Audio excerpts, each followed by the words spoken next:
ওম শান্তি চাব দেই জীৱনৰ সকলো কথা হৈছে মনৰ খেল কোন মুহূৰ্তত কি কথাই আপোনাক বেয়া পোৱাই পেলাব পাৰে কোন মুহূৰ্তত কোনটো কথাই আপোনাক ভাল লগাব পাৰে আপুনি নিজেও নাজানে কনফিউজ হৈ থাকে হয়নে চাগে হয় আৰু কেতিয়াবা এনেকুৱা লাগে যে কথাটোতো মই ইমান বেয়া পাব নালাগিছিল হঠাতে পাই পেলালোঁ আহেনে তেনেকুৱা ধৰণৰ আপোনাৰ অনুভূতি যে সেই কথাটোতো মই ইমান বেয়া পাবলগীয়া বা এনেকৈ ৰিয়েকশ্যন কৰিবলগীয়া নাছিল কিন্তু মই কিয় কৰি পেলালোঁ সেই যে কিয়টোৰ যে উত্তৰটো যে আমি বিচাৰি থাকোঁ সেইটো ক'ত আছে জানেনে আমাৰ ছাবকনচিয়াছত সোমাই থাকে আমি যেতিয়া বহুকেইটা কথা বা বহুকেইটা আমি কাম বহুকেইটা চিন্তন সবতকৈ ইম্পৰ্টেণ্ট হৈছে চিন্তন মানে কি ভাৱনা ভাৱ যেতিয়া আমি সোমোৱাই ৰাখোঁ তাৰমানে মই আপোনাক এটা সৰু উদাহৰণ দিওঁ দেই আপোনাৰ পাকঘৰত মচুৰ দালি আছে আপোনাৰ চাউল আছে আলু আছে সয়াবিন আছে এই চাৰিটা বস্তুৱে আছে একো শাক চব্জি ঘৰত নাই আপোনাৰ ষ্ট'ৰত সেইকেইটাই আছে আজি আপুনি খাদ্য এতিয়া বনাবই লাগে সেইকেইটা দি আপুনি বনাব লাগিব তাৰমানে সেইকেইটা আপোনাৰ ষ্ট'ৰত আছে মজুত আছে যিটো নাই সেইটো দি আপুনি বনাব নোৱাৰে ঠিক একেদৰে আমাৰ ছাবকনচিয়াছ নামৰ সেই ষ্ট'ৰেজটোত কি আছে জানেনে সেইবিলাক ভাৱনাই সোমাই আছে সেইবাবে আমি ফটককৈ সেই কথাটো কোৱাৰ লগে লগে আমি ৰিয়েকশ্যন কৰোঁ মই এটা আপোনাক সৰু উদাহৰণ দিওঁ এগৰাকী মোক ৰিচেণ্টলি ছিষ্টাৰে ফোন কৰিছিল তেওঁ কৈছিল তেওঁ কাউন্সিলিং কৰিছিল ব্যক্তিগতভাৱে তেওঁ যে মই সমস্যাটো সুধিলোঁ তেওঁ কৈছিল যে মোক চবেই বেয়া পায় মানে মোক কোনেও ভাল নাপায় তেতিয়া মই ক'লোঁ আপুনি সেইটোত কনফাৰ্ম নে যেন লাগে দুটা কথা থাকে মোক কোনেও ভাল নোপোৱা যেন লাগে নে আপুনি কনফাৰ্ম যে আপোনাক বেয়া পায় তেওঁ ক'লে যে মোক কনফাৰ্ম মোক বেয়া পায় আচ্ছা আৰু তেতিয়া আৰু ক'লে যে মোৰ কোনো কথাই তেওঁলোকে কেতিয়াও একচেপ্ট নকৰে মোৰ সকলো কথাই মূল্যহীন ভেলুলেছ গতিকে মই ঘৰৰ পৰা ওলাই যাব বিচাৰোঁ চিষ্টাৰ আপুনি মোক এটা উপায় দিয়ক আচ্ছা চাব দেই এইখিনিতে মই আপোনাক কিয় ক'ব বিচাৰিছোঁ যেতিয়া আপুনি ক'ব যে মোৰ কোনো কথাৰ তেওঁলোকে ভেলু নিদিয়ে মোৰ কোনো কথাৰ মূল্য নিদিয়ে সেই গোটেই বস্তুটোৰ যিটো মেকানিজিমটো যিটো মানে থটটো মেইন সেইটো কিন্তু আমাৰ ছাবকনচিয়াছত সোমাই আছে আচ্ছা মই কি ৰিমেডি দিলোঁ মই একদম সহজ ৰিমেডি দিলোঁ মই ক'লোঁ আপুনি কেৱল 33 দিন শুই উঠিয়ে ক'ব যে মোৰ এইখন ঘৰত গুৰুত্ব সকলোতকৈ বেছি মোক সকলোৱে বহুত ভাল পায় মোৰ প্ৰতিটো সিদ্ধান্ত প্ৰতিটো কথাক সকলোৱে নিস্বাৰ্থভাৱে সন্মান কৰে সমৰ্থন কৰে আৰু সন্মানপূৰ্বক সহযোগ কৰে চাব দেই শব্দৰ কিন্তু বহুত শব্দ ব্ৰহ্ম শব্দৰ কিন্তু বহুত পাৱাৰ আছে নে আমি বিশ্বাস কৰোঁ আছে ন গতিকে তেওঁ তেতিয়া কৈছিলে এই চিষ্টাৰ এনেকৈ ক'লে হ'ব জানো মই কৈছোঁ আপুনি কৰি চাওকচোন হয়নে কৰি চোৱাতনো আপোনাৰ আপত্তি কি হয়নে গতিকে তেওঁ কৰি চালে আৰু তেওঁৰ যিটো প্ৰথম প্ৰব্লেম আছিল মোক কোনেও ভাল নাপায় মই কৈছিলোঁ যে আপুনি সকলোৰে মুখবিলাক মনত পেলাই শুই উঠিয়ে ক'ব আপোনালোকে মোক বহুত ভাল পায় মোক তোমালোকে বহুত ভাল পোৱা আৰু ময়ো তোমালোকক নিস্বাৰ্থভাৱে বহুত ভাল পাওঁ মোৰ তোমালোকৰ প্ৰতি কোনো আক্ষেপ নাই তোমালোক মোৰ প্ৰিয় বন্ধু তোমালোক যেনেকৈ মোৰ বাবে ভাল আজিৰে পৰা মই তোমালোকৰ কথা কেৱল পজিটিভ ভাবিম তোমালোকে মোক যিয়ে নাভাবা মই কিন্তু তোমালোকৰ কথা সদায় পজিটিভ ভাবিম আৰু মই তোমালোকক বহুত ভাল পাওঁ হৈ গ'ল এই সংকল্প তেওঁ 33 দিন ল'বই নালাগিল 19 দিনৰ দিনাখন যেতিয়া 19 দিন হৈছে তেওঁ মোলৈ কল কৰিছে যে চিষ্টাৰ আচৰিত ইমান মেজিক হৈ গ'ল যে এতিয়া মানে মোক ইমান ভাল পাই চবেই আৰু মই যিবিলাক কথা ভাবি আছিলোঁ সেই কথালৈ ওলোটা হৈ গ'ল কিয় হ'ল কেনেকৈ হ'ল তাৰমানে আমি ছাবকনচিয়াছত যিটো লেতেৰা কাচৰা সোমাই আছিল ডাষ্টবিনটো চাফা কৰিলোঁ বুজি পাইছেনে ভাবি লওক আপোনাৰ মগজুৰ ভিতৰত মস্ত এটা কলহ আছে লেতেৰা কলহ তাত লেতেৰা গোবৰ জাবৰ কিবা কিবি সোমাই আছে চাফা কৰিব লাগিব আচ্ছা চাফা একেদিনতে হ'ব নেকি একেদিনতে বাৰু চাফা আপুনি কৰিলে দুৰ্গন্ধময় হৈ থাকিব নে নাথাকিব নহয় একেদিনাখনে চাফা কৰিলে পিছদিনাখনো থাকিব, অলপ থাকিব, আকৌ ভৰিব, কাৰণ আমি ভৰাই থাকোঁ ডাষ্টবিন। এতিয়া কি হ'ল, যেতিয়া ৰাতিপুৱা আমি যেতিয়া সেই সংকল্পখিনি লৈ ল'লোঁ অপজিট, লৈ লওঁতে কি হ'ল জানেনে, চাফা হ'বলৈ আৰম্ভ কৰিলে। হওঁতে প্ৰলেপ দিওঁতে এদিন গৈ পেলাই তাৰ ভিতৰত থকা যিবিলাক একদম অৱশিষ্টখিনিও আছিলে সেইখিনি ওলাই গুচি আহিলে। আচ্ছা, এতিয়া আৰু এটা কিন্তু ইয়াত কণ্ডিশ্যন আছে। এতিয়া আপোনালোকে যদি সংকল্প লয়, মই সেইবাবে কওঁ সংকল্প অমৃত বেলা ব্ৰহ্ম মুহূৰ্ত কিয় ল'ব লাগে সেই সময়ত? সেই সময়তো এনে কি হয় যে আমি সেইটো সময়তে লওঁ? মোলৈ বহু প্ৰশ্ন আহে। বহু কাউন্সিলিং কৰি থকা বহু আই মাতৃ বা ভাই বা ছিষ্টাৰসকলে মোক কয় যে ছিষ্টাৰ উঠিব নোৱাৰোঁ, বেলেগ সময়ত ল'লে নহ'বনে? একেবাৰে নহ'ব। মই ষ্ট্ৰিক্ট, মই এইটো কথাত ষ্ট্ৰিক্ট যে আপুনি অমৃত বেলা ব্ৰহ্ম মুহূৰ্ত আপুনি ল'বই লাগিব। কিয় ল'ব লাগিব? কি হয় সেই সময়ত? আচলতে কি হয় সেই সময়ত, আমাৰ ছাবকনচিয়াছ স্থিতিটো সেই সময়ত আমাৰ অকণমান হ'লেও এক্টিভেট হৈ থাকে। যেতিয়া আমি ফুল কনচিয়াছ হৈ যাওঁ, তাৰমানে একদম সাৰ পাই গ'লোঁ আৰু টোপনি নাহে, তাৰ মানে কি আপুনি সাংঘাতিকভাৱে আপুনি সক্ৰিয় হৈ গ'ল, মন বুদ্ধি এক্টিভ হৈ গ'ল। কালি যিটো মুডত আছিল সেই মুডত মন বুদ্ধি একদম ৰেডি হৈ গ'ল কাম কৰিবলৈ। কিন্তু যেতিয়া আমি 3 বাজিত অকণমান সাৰ পাওঁ, সেই সময়ত চাবচোন আপোনাৰ বেয়া কথা বা আগৰ কথাবিলাক, কিবা ঘটনা, কিবা মনত নপৰে। চাবচোন হয়নে, খকমকনিতে থাকে, টোপনি খকমকনি বুলি যে কয় হয়তো থাকে। সেই সময়ত যদি আপুনি কেনেবাকৈ সংকল্প লয়, আপুনি প্ৰমাণ চাওক, আপুনি ৰাতিপুৱা 3 বাজিৰ পৰা লৈ 4 বাজিৰ ভিতৰত যিকোনো আপুনি সংকল্প লৈ চাওকচোন, যিকোনো সংকল্প, কিন্তু সংকল্প সদায় খুব পাৱাৰফুল শব্দ, খুব ভাল শব্দ আৰু 100% পজিটিভিটিৰে ভৰপূৰ হ'ব লাগিব আৰু প্ৰেজেণ্ট টেন্সত হ'ব লাগিব, ফিউচাৰত নহয় যে মোক সকলোৱে ভাল পাব, মোক সকলোৱে সন্মান দিব, নহয়। মোক সকলোৱে সন্মান দিয়ে, মোক সকলোৱে ভাল পায়, কিন্তু তাৰ আগত মই সকলোকে সন্মান কৰোঁ, মই সকলোকে বহুত ভাল পাওঁ, মোৰ কাৰোৰে প্ৰতি কোনো আক্ষেপ নাই। এই আক্ষেপ নামৰ যিটো বীজাণু, কীটাণু, যিটো জাৰ্মছ সোমাই আছিল ছাবকনচিয়াছত, সেইটো আমি আউট কৰি দিলোঁ। আপুনিও জীৱনত বহুত ডাঙৰ পৰিৱৰ্তন পাব। যদি আক্ষেপ আছে কাৰোবাৰ প্ৰতি, আপুনি জীৱনত কেতিয়াও সন্তুষ্টতা লভিব নোৱাৰিব। আপোনাৰ যদি আক্ষেপ আছে, আপুনি মানসিকভাৱে সদায় ভাগি থাকিব। সেইবাবে মই এটা সদায় কওঁ যে ৰাতিপুৱা শুই উঠি ক'ব, স্বয়ং পৰমপিতা পৰমাত্মাৰ মহাবাক্য, সকলোকে ক্ষমা কৰি দিয়া, কাৰোৰে কথা ধৰি নাৰাখিবা, কাৰোৰে প্ৰতি আক্ষেপ নাৰাখিবা। জানেনে, যিমান আমি আক্ষেপ ৰাখিম সিমানে আমাৰ মন বুদ্ধি গধুৰ হ'ব, সিমানে ছাবকনচিয়াছত সি ভৰি প্ৰলেপ দি থাকিব। এদিন আক্ষেপ নামৰ সেই বীজাণু, সেয়া আমাৰ বাবে মহামাৰী হৈ বেমাৰৰ ৰূপ ল'ব। কি দৰকাৰনো লোকৰ কথা ভাবি, লোকৰ বেয়া কথা, লোকে বাৰু মোক বেয়াকৈ কৈছেই বাৰু, লোকে বাৰু মোৰ কথা সমালোচনা কৰিছেই বাৰু, সেইটো তেওঁলোকৰ সংস্কাৰ, তেওঁলোকৰ টাইম আছে, কৰিছে। কিন্তু সিহঁতে কৰিলে বুলি যদি মই ইয়াত সুমুৱাই লওঁ, হ'বনে বাৰু? কেতিয়াও নহয় দেই। মানুহৰূপী জন্ম লৈছোঁ যেতিয়া আপোনাৰ সমালোচনা থাকিবই। পৰমাত্মাই সদায় কয়, প্ৰতিটো সমালোচনাৰ আঁৰত বহুত ডাঙৰ কল্যাণ থাকে। প্ৰতিটো সমালোচনাই আমাক জীৱনত বহুত বস্তু শিকায়। সেইবাবে ৰাতিপুৱা শুই উঠি সদায় সকলোকে ক্ষমাদান কৰি ক'ব যে তোমালোকে মোৰ কথা যি সমালোচনা কৰিছা, আপুনি জানিছে পৰ্যপৰি সমালোচনা আহিছে, বহুত দিগদাৰ পাই আছে, আপোনাক একেৰাহে বহুতে সমালোচনা কৰিছে, বেয়া বাক্য কৈছে, কটু বাক্য কৈছে, একো নহয়।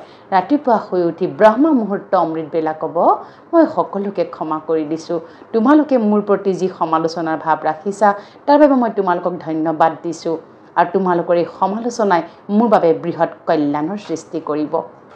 মোৰ কাৰোৰে প্ৰতি কোনো আক্ষেপ নাই, মোৰ ভালৰ কাৰণে তোমালোকে কৰিছা। এইটো কথা সদায় একচেপ্ট কৰিবচোন। কোনোবাই আপোনাক বহুত বেয়াকৈ কৈছে, একদম অতি বেয়াকৈ কৈছে, উপৰ্যপৰি কৈ আছে, একেৰাহে কৈ আছে, আপুনি সদায় ৰাতিপুৱা ক'ব, মোৰ কল্যাণৰ কাৰণে কৰিছে, মোৰ ভালৰ কাৰণেহে আচলতে হৈছে। তোমালোকে যি মোৰ সমালোচনা কৰিছা, মোক যি বেয়াকৈ কৈছা, যি প্ৰতিবাদ কৰিছা, যিয়ে নকৰা কিয়, সেয়া মোৰ ভালৰ কাৰণে কৰিছা। এনেকৈ ভাবি ল'বচোন, মানি ল'বচোন, চাবচোন আপুনি কি হ'ব জানেনে? Power of acceptance. আমাৰ অষ্টশক্তিৰ ভিতৰত 1 নম্বৰ শক্তিটো হৈছে গ্ৰহণ কৰা শক্তি। গ্ৰহণ কৰি ল'লে আপুনি, হয়নে? কেৱল কেৱল শিৱ শংকৰেতো এনেকৈ নীলকণ্ঠ কিয় বুলি কৈছিল কাৰণ তেওঁ বিষ পান কৰিছিল তেওঁতো মনুষ্য শৰীৰটোত দেখুৱাইছে ন মনুষ্য শৰীৰতে যে আমি বিষ পানো কৰিব পাৰোঁ তাকো আমি অমৃত বনাই পেলাব পাৰোঁ তাৰেতো নিদৰ্শন দাঙি ধৰিছে একো নহয় এই সমালোচনা আলোচনা প্ৰতিবাদ তিৰস্কাৰ অপবাদ ৰিজেকশ্যন মেনিপুলেশ্যন ইত্যাদি নামৰ বিষবিলাক যদি আমি পান নকৰোঁ তেতিয়াহ'লে কি কৰিবলৈ পৃথিৱীলৈ আহিলোঁ পৰমাত্মাৰ মহাবাক্য কৈছে তোমালৈ যদি বলেই নাহে তুমিনো বেটখন লৈ কিয় খাৰা হৈ আছা ভাল বেটছমেনৰ যেতিয়া এৱাৰ্ডটো পায় কিয় পায় কাৰণ তেওঁ বলিং ভালকৈ কৰিছে গতিকে জীৱনলৈ বলৰূপী পৰিৱেশ পৰিস্থিতি কথা বতৰা ৰিজেকশ্যন মেনিপুলেশ্যন তিৰস্কাৰ অপবাদ ইত্যাদি ঠগন কিবা কিবি বহুত আহিব সেইবিলাকক আপুনি চিক্সাৰ মাৰি বাউণ্ডৰী আউট কৰি দিব লাগিব কাৰ বাউণ্ডৰী লোকৰ ঘৰৰ বাউণ্ডৰী নহয় মোৰ ঘৰৰ বাউণ্ডৰী নহয় মনৰূপী আত্মাৰ পৰা আউট কিন্তু মনত ৰাখিব আউট কৰোঁতে যাতে বাই ডিফল্ট কাৰোবাৰ মূৰত নপৰে তাৰ মানে কাকো ঘৃণা কৰি নহয় কাকো ঘৃণা কৰিব নাপায় এই পৃথিৱীত যি চলি আছে আচলতে পৰমাত্মাৰ মহাবাক্য ড্ৰামা একুৰেট চলি আছে সব ঠিক চলি আছে পাৰফেক্ট চলি আছে ড্ৰামা একুৰেট ৰিপিট হৈ আছে একো আমাৰ নাথিং নিউ বুলি আমি কওঁ নাথিং নিউ একো নতুন নহয় তাত লোকৰ কথা বতৰা লোকৰ জীৱন চৰ্চাক লৈ পেলাই যদি আমি মূৰ ঘমাই থাকোঁ আমাৰ জীৱনটো কিন্তু বিষময় হৈ যাব বুজি পাওকচোন কেতিয়াও লোকৰ কথা বতৰা যি ক'লে হ'ব আৰু কৈছে আৰু কিয়নো আমি তাতে মাথাটো ঘমাই থাকিব লাগেনো বাৰু হয়নে কৰিবলৈকে কিমান কাম থাকে সেইভাবে মেডিটেশ্যন কৰিব লাগে কলিযুগৰ সৰ্বশ্ৰেষ্ঠ যদি আমি কথা ক'বলৈ যাওঁ এই কলিযুগত জীয়াই থাকিবলৈ সৰ্বশ্ৰেষ্ঠ মাৰ্গ কি যদি বুলি ক'বলৈ যাওঁ সেয়াই হৈছে ৰাজযোগ মেডিটেশ্যন আৰু সেইটোৱে হৈছে স্বয়ং পৰমাত্মাৰ লগত কানেকশ্যন এতিয়া আৰু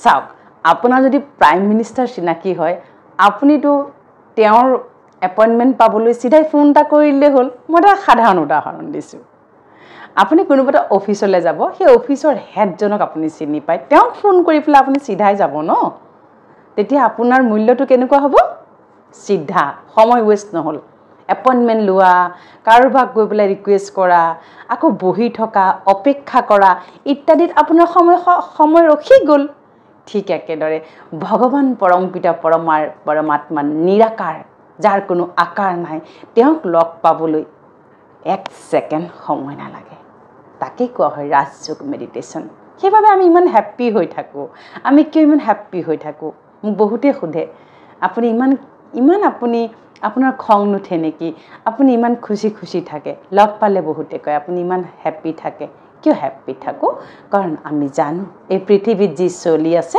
সকলো একুৰেট চলি আছে হ'ব বেয়াখিনি বেয়া হৈছে বেয়া হোৱা মানে কি তেওঁৰ প্ৰতি আমাৰ সদায় শুভকামনা শুভভাৱনা আশীৰ্বাদ থাকিব লাগিব কোনোবাই বেয়াকৈ কৈছে বুলি কোনোবাই আপোনাক সমালোচনা কৰিছে বুলি তেওঁৰ প্ৰতি যদি ঘৃণা ভাৱ দেখুৱাই দিওঁ তেওঁ মোক এগুণ কৰিছে মই তাক দুগুণ দেখুৱাই দিম যদি ভাবি লওঁ তেতিয়াহ'লে কিন্তু কি হ'ব কোনো টিকিব নোৱাৰিব গতিকে সেইজনে মহান সেইজনে জ্ঞানী যিজনে বহুত বেছি বলিং আহিছে সাইলেন্টলি বেটিং কৰি আছে সাফা কৰি আছে তাকে নকৰি বেটিং কৰিবলৈ এৰি যদি তৰ্ক যুদ্ধত লিপ্ত হওঁ তুমি মোক কিয় বলিং কৰি আছা তেতিয়াহ'লে সেইজন ব্যক্তি কি হ'ব মানসিকভাৱে তেওঁ ভাগি পৰিব আৰু জীৱন নামৰ এই যুদ্ধত তেওঁ হাৰি যাব আপুনি জয়যুক্ত আপুনি সৰ্বশক্তিমান পৰমাত্মাৰ সন্তান ৰাতিপুৱাই শুই উঠি ক'ব মই মাষ্টাৰ সৰ্বশক্তিমান মোক কোনো হৰুৱাব নোৱাৰে মই মাষ্টাৰ সৰ্বশক্তিমান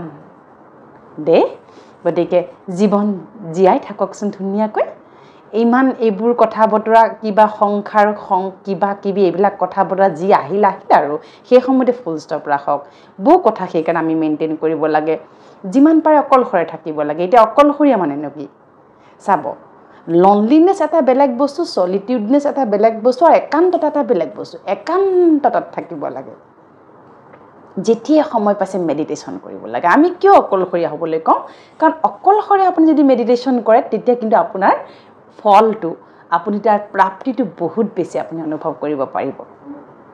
আৰু মেডিটেশ্যন কৰা যদি আপুনি কোনোবা লগ পায়, সেইটোতো আৰু খুব বেছি পাৱাৰফুল হয়। আমি ব্ৰহ্মা কুমাৰীজত সাংগঠনিক মেডিটেশ্যন ৰাখোঁ সদায়, তাক আমি ভাতৃ বুলি কওঁ। কেতিয়াবা যদি আপোনাৰ কাষত থকা ব্ৰহ্মা কুমাৰীজ প্ৰতিষ্ঠানত গৈ আপুনি সুধিব পাৰে যে আপোনালোকৰ ভাতৃ ক্লাছ আছে নেকি? ভাতৃ ক্লাছত সদায় যোগ কৰিব লাগে। কিয় কৰিব লাগে? সেই ভাতৃত যেতিয়া আমি 50 জনে একেলগে যেতিয়া আমি মেডিটেশ্যন কৰোঁ, ধ্যান কৰোঁ, আমাৰ যি মহান মহান সংকল্প, আমাৰ যি শ্ৰেষ্ঠ সংকল্পই এজনে আনজনৰ হৈ বহুত কামত দিয়ে সেই সময়ত। সেইকাৰণে সাংগঠনিক মেডিটেশ্যন কৰাটোতো আৰু বেছি ফ্ৰুটফুল আৰু বেছি ফলদায়ক। গতিকে আপুনি নিজকে অকলশৰীয়াকৈ, কথা আহিল গ'ল, কৰিল হৈ গ'ল, চেছ, এতিয়া মোক সময় দি মই মেডিটেশ্যন কৰিম। মেডিটেশ্যনৰ বাবে মই কেনেকৈ মেডিটেশ্যন কৰিব লাগে সৰু সুৰাকৈ মই দি থোৱা আছে ইউটিউবত, আপোনালোকে বিচাৰক পাব, ফেচবুকত দি থোৱা আছে। তাৰোপৰি মই ৰিচেণ্টলি এখন কিতাপ প্ৰস্তুত কৰি উলিয়াইছোঁ আপোনালোকৰ বাবে। ইয়াত সহজভাৱে লিখিছোঁ কেনেকৈ মেডিটেশ্যন কৰিব লাগে, মেডিটেশ্যন কৰোঁতে আমি কি কি স্থিতিত থাকিব লাগে, কি কি সংকল্প ল'ব লাগে, সকলো মই যিমান পাৰোঁ সহজভাৱে লিখি দিছোঁ। যদি আপুনি ইচ্ছুক হয় কিতাপখন পাবলৈ, আপুনি মোক যোগাযোগ কৰিব পাৰে ইনবক্সত, আৰু আপুনি কিতাপখন পাব পাৰিব। গতিকে এতিয়া সকলোৱে বহুতেই সোধে কি আছে শেষ মাৰ্কটোৱে। এতিয়া শেষ মাৰ্কটোৱে হৈছে নিজে নিজৰ লগত থকা। আজি সম্বন্ধ আছে, কাইলৈ আপোনাৰ লগত নাথাকিবও পাৰে। আজি আপোনালোকৰ সতি সন্তান সকলো আছে, কাইলৈ আপোনাৰ লগত নাথাকিবও পাৰে। আজি আপোনাৰ লগত প্ৰিয় বন্ধুজন যি ধৰণে আছে, কাইলৈ সি পৰম শত্ৰু হৈ যাবও পাৰে। আজি আপুনি যাৰ কাৰণে ইমান কষ্ট কৰি আছে দিনে ৰাতিয়ে, সিয়ে কাইলৈ আপোনাক ইগন'ৰ কৰিব পাৰে। কিন্তু সকলোৰে বাবে সকলো কৰক, কিন্তু নিজৰ বাবেও কিছু ইনভেষ্ট কৰক। কি ইনভেষ্ট কৰিব? আজিকালি আমি পলিচি খোলোঁ, টকা পইচা বহুত ইনভেষ্ট কৰোঁ, লাগিব পিছলৈ বেমাৰ হ'লে, ভাল কথা লাগিব। কিন্তু নিজৰ মানসিক শক্তিটো আপুনি ইনভেষ্ট কৰক, সাঁচক। ৰাতিপুৱা মেডিটেশ্যন কৰক, সংকল্প কৰক, কৰি সেই সংকল্প আৰু মেডিটেশ্যনৰ দ্বাৰা নিজৰ বাবে শক্তি ইয়াত গোটাই ৰাখক, যাতে এনেকুৱা পৰিস্থিতি জীৱনত আহিলে আপোনাক কোনেও হৰুৱাব নোৱাৰে। যিমান ডাঙৰ ধুমুহা নাহক কিয়, যেনেকুৱাই ঠগন নাহক কিয়, আপোনাক যেন হিলাব নোৱাৰে গতিকে আপুনি সেই সৰ্বশক্তিমান নিৰাকাৰ পৰম পিতা পৰমাত্মা ঈশ্বৰ আল্লাহ গড ভগৱানৰ সন্তান, আপুনি নিজকে সেই স্বয়ং ভগৱানৰ লগত একত্ৰিত কৰক, যোগযুক্ত হওক, ৰাজযোগ শিকক। আপোনাৰ ঘৰৰ আশে পাশে থকা প্ৰজাপিতা ঈশ্বৰীয় ব্ৰহ্মাকুমাৰী বিশ্ববিদ্যালয় গডলি ইউনিভাৰ্চিটিত বিনামূলীয়াকৈ গৈ আপুনি ৰাজযোগৰ প্ৰশিক্ষণটো ল'ব পাৰিব। ওম শান্তি।